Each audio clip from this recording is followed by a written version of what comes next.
Thank you, Finn.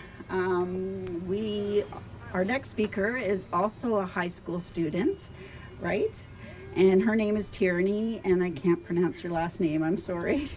Come and say something.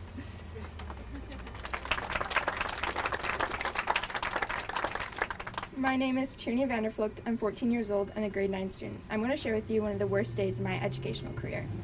I was in grade 3 and my sense of self was about to be torn apart. After a spelling test, I was asked by an SEA how I spelled the word spell on my page. I had no idea and my page was blank. She pushed me to spell the word out loud. I completely butchered it, spelling it wrong. She then asked me if I was dumb because I couldn't even spell a simple word at 8 years old. After being embarrassed by an SEA, I returned to class, handing my classroom teacher a blank spelling test. She responded by telling me I needed to work harder and stop being lazy. I was so angry at myself for not being able to be a better student, overwhelmed by a gut-wrenching feeling, like I was going to scream and cry at the same time. Later that day, I was pulled into a room by a resource teacher. She asked me to spell every word I could without making a mistake. I wrote about 10. She asked if I was joking and told me to use my head.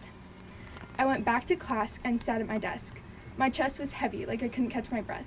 I knew I needed to leave. I hurried to the washroom and sat on the cold floor. I felt scared and alone. I began to sob, shake, and gasp for air, struggling to recover. I didn't understand what was happening. I believed I was a bad student and I was ashamed. Everything that happened that day was my fault. If I had access to early screening, structured literacy, and a funded category, this day and many others that I've experienced since wouldn't have happened. I did not receive the support I deserved.